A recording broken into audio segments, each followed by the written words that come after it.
Well, how's it going? Good. Yeah, it's going great. This is a cool spot. Y'all got the coolest spot on campus I down agree. here. Right, exactly.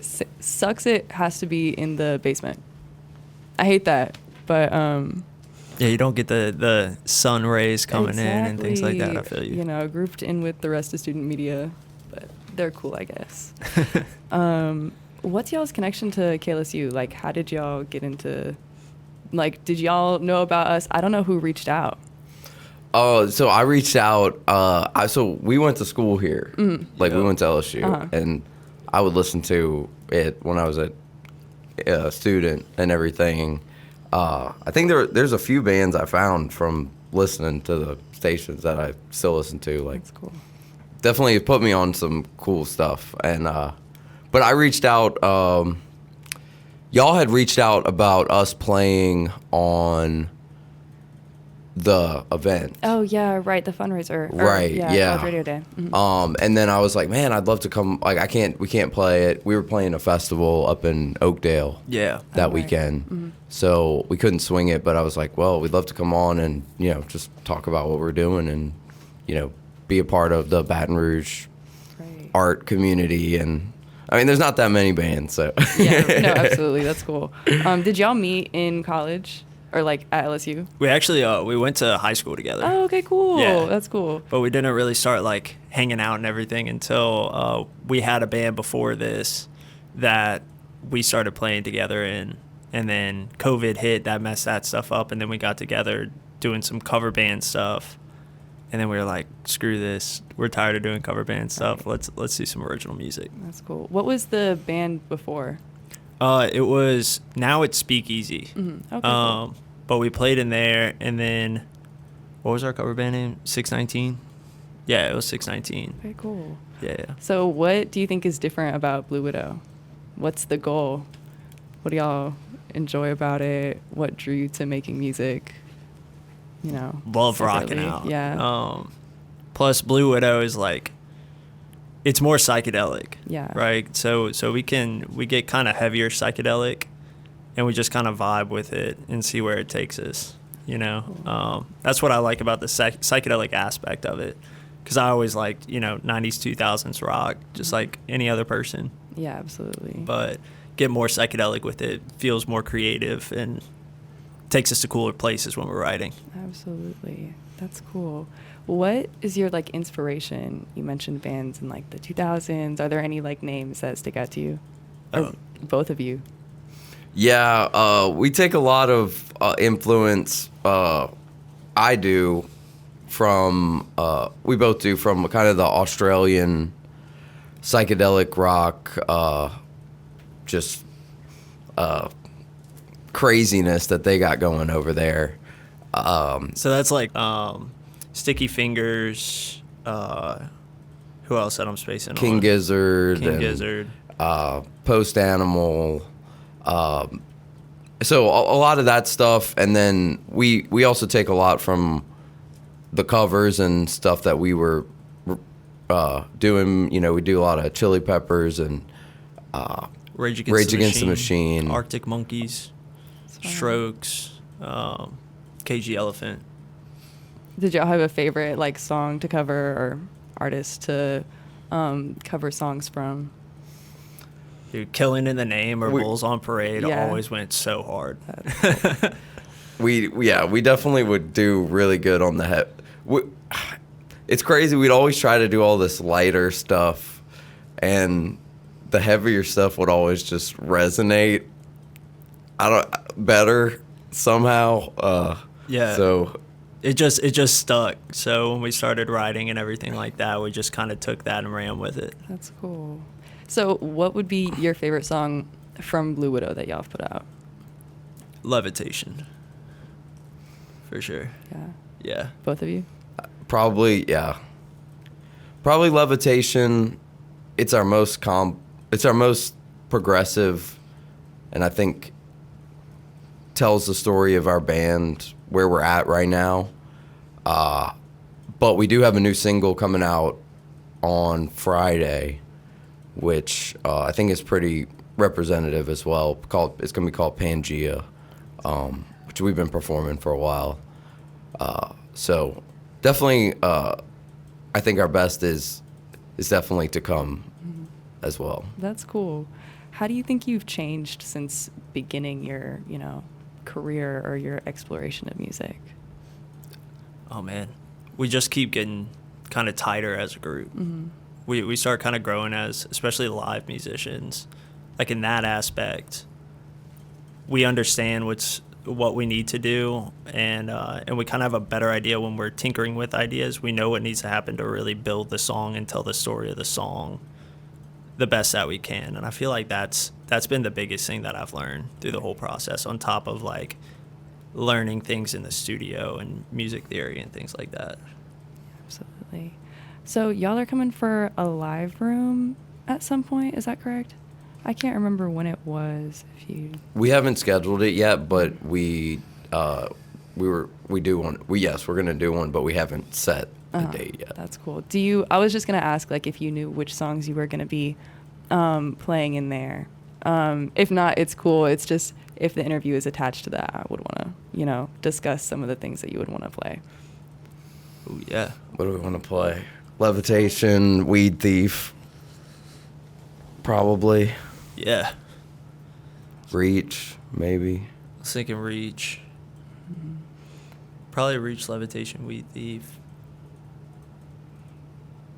Yeah. I think those would be sick. You should tell me a little bit about those. Because I heard Levitation, but I wasn't familiar with y'all's music until I knew that we were doing the interview. So I would love to hear about it. Like, what, you would describe the sound as, and what you think your audience, like, looks for in your music. So Levitation, that is, so I kind of wrote the song about kind of getting in touch with your inner child, is kind of the story. I kind of based around like sitting on a bus, going home, riding home from school, and you're like how listening to music that you listened to back then can like transport you back in time, is kind of the main theme of the song. And I wrote the lyrics first, and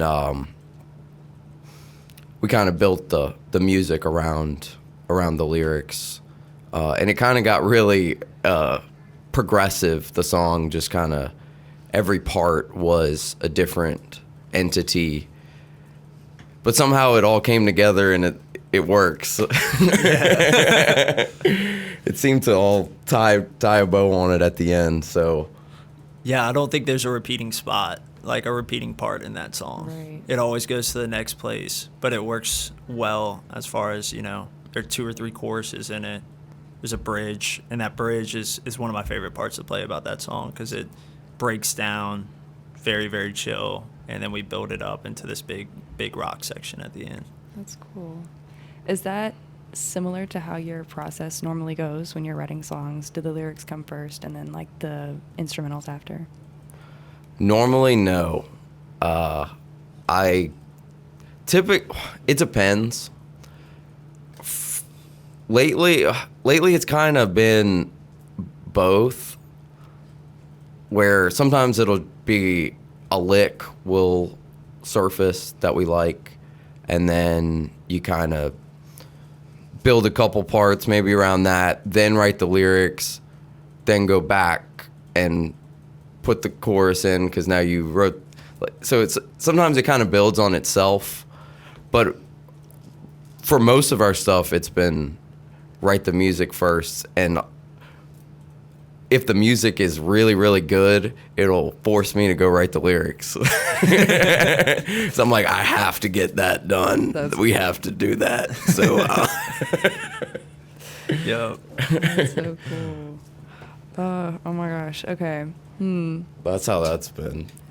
We can go through the other songs if you want to. Yeah, I would love you to. Absolutely. Which Reach was on the drive. So when we started switching over to original music, Andy had this drive of a solid 50 songs at least. No vocals on them primarily, but they had the full progression of the song. You could tell what was going to be, the chorus, what was going to be the bridge, things like that in the song.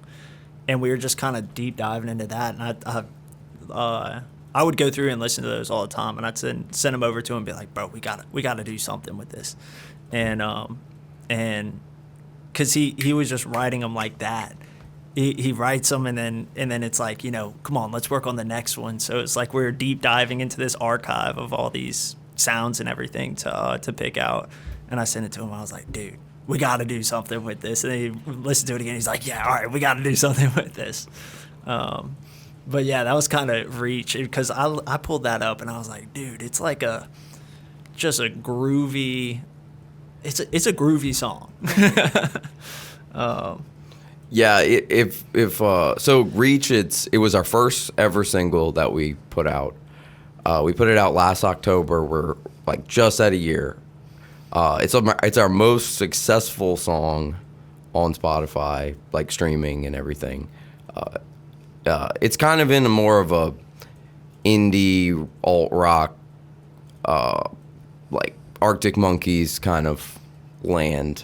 Especially the vocals. The vocal, yeah. And it has this kind of cool chorusy guitar lick. And the song kind of started, I would remember I was in the studio, I was working with Barry Hemel, who I write a lot with. He doesn't play in the band, but he's one of the main producers. And I was writing this we just kind of sat down, and I was doing this little synth thing. It was like, dun, like it's how the song starts, and it's like dun, dun, dun, dun, dun, dun, dun, dun, dun, dun. And I was like, okay, this is something, blah blah blah. And like Barry, see what you can come up. And he just laid down this little like spider crawling arpeggio thing on the guitar. Yeah. And I was like, dude, can I curse? I can't curse. We can move it. You're good. Screw that synth thing. This is the song. The guitar piece. This is the whole thing. And it just took off from there. That's so And that one's been in our set this whole time. This whole every show. Yeah. Yeah. Every show. And that's typically where, like, if we're in a new place where people don't know about us, anything like that, we're out of state, anything, typically Reach is like song 3 or 4 in the set. We can tell like we're really starting to win the crowd over at that point. That's so cool. It's typically a lot of fun to play. I love that. And then the other one you said was Weed Thief? Weed Thief. This one is not out yet. This one is coming out in December. We're dropping this next single, Pangea, which is kind of a Arctic Monkeys-y, but kind of get psych heavy too, piece. That's going to be on Friday. And then Weed Thief, we're planning to be our next release, and I'm really hyped for this one. It's really like a psych punk, Frankie and the Witch Fingers, Wine Lips, just Spoonbenders. Like, yeah. Like heavier, punkier energy song. And yeah, it's all, the song is written about this one time I was at my friend's house, my friend Gabe, and he was throwing a party this one night. And I came over to his house before this party. And he had a bunch of his friends over the night before. It was just maybe 7 or 8 of them. And they had been, just sitting around smoking and just hanging out, little smoke sesh.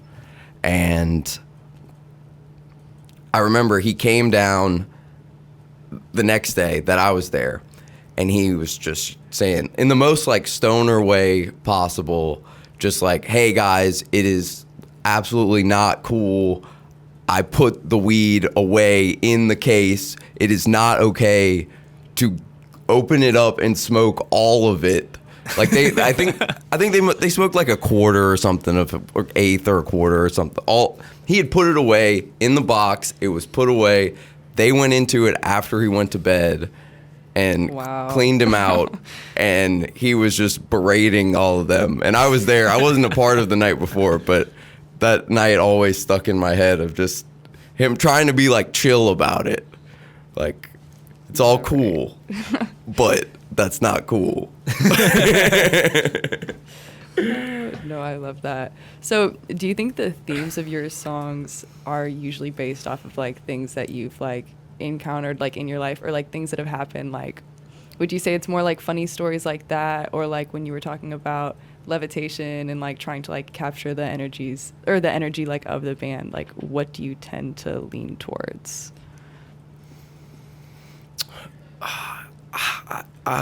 That's a hard question, because songwriting is so you never know where inspiration's gonna strike. Right, absolutely. Right?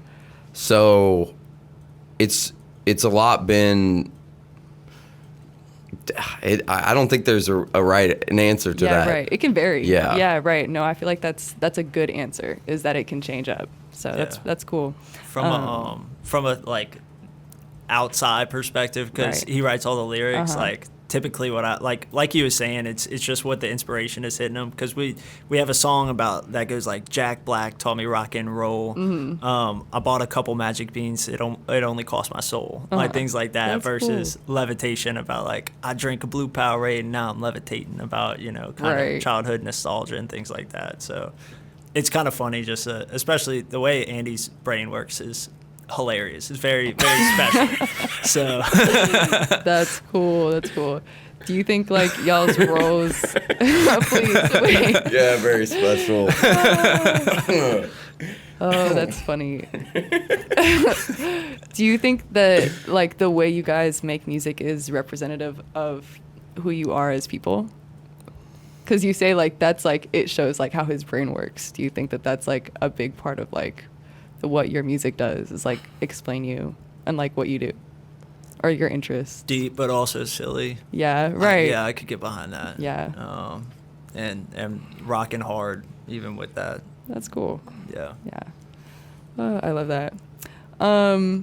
What are your like plans for future like venues or shows, or what do you have coming up in the future? So this weekend, Saturday, big show.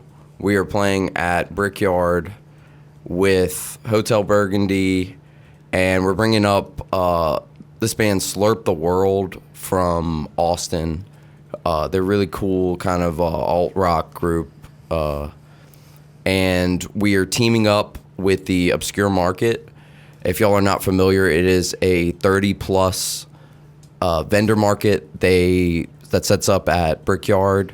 It's 30-plus. It's a lot of oddities, strange items, like not the stuff that your mom wants to buy, basically. And they're all going to be set up outside, and we're going to throw the show on the patio at Brickyard. We set up a bigger stage outside on the patio, and that's been our primary spot to play. That's cool. We really like it. We really have grown a great relationship with the people at Brickyard. Brian and Mike are amazing. And what we really like about Brickyard is it's not too big. Love Chelsea's, but it is a massive, massive room, and very hard to fill that room and get the energy how you want. And I love Mid-City Ballroom, but they don't have a bar. Right. So you gotta, some people show up and they want to drink, and then they gotta drive to go get one. But having Brickyard's great because it's a good size. Love the people, love the vibe. They're super chill, and they got the bar. It's great. We really have a great relationship with them now. That's typically our go-to spot if we're going to go out, grab a beer, shoot some pool, things like that. Yeah. One of my questions was if you had a favorite venue. I guess you kind of answered that, but do you have a favorite like show you've played? Or if you have other places that you enjoy besides Brickyard, but like you answered that. Yeah, we really like, our best shows have been there, for sure. Uh-huh. We kind of locked in, we were bouncing around playing, we've played almost everywhere. and just how there's so any ideas that we want to do, we can go to them and say, hey, we want to throw a big vendor market outside. And they're like, yeah, let's do it. That's so cool. And there's no hoops to jump through, and we could be, be ourselves, and they're here for us. Dude, they're all about the expression. It's awesome. That's awesome. It's really killer. I'm going to have to check it out. That sounds very cool. I think that might be it, unless you want to, like, share any information with the people that, are going to read this article or listen to the audio. But I guess, yeah, y'all come out on Saturday. If y'all are in town, Baton Rouge, it's really a killer show. Our live show is a good time. It's fun. And, yeah, we got a killer lineup. And if y'all can't make this one, we play Baton Rouge every 3-4 months. So, yeah, catch us on Instagram at @_Blue Widow. And check us out on Spotify. Yeah. cool. Thanks so much. Yeah, thanks so much to you for having us. And I love KLSU. Again, I found some really cool bands. I think this band, I wore the shirt because I remembered I found Acid Dad on KLSU. Their song, Marine. I found through KLSU. I still listen to them. That's still in our Hell yeah. library. Is it? Yeah. Yes. Yes. Oh, that's so funny. We drove up to see them Yeah. in Dallas. They were playing with Psychedelic Porn Crumpets. Oh, that's They're cool, opening right. for them, and it was amazing. That is so It was cool. really killer. That's awesome. Yeah, thank you so much for coming up and, doing the interview. I'm glad we got to do it in the prod room and not voice memo. That should be cool.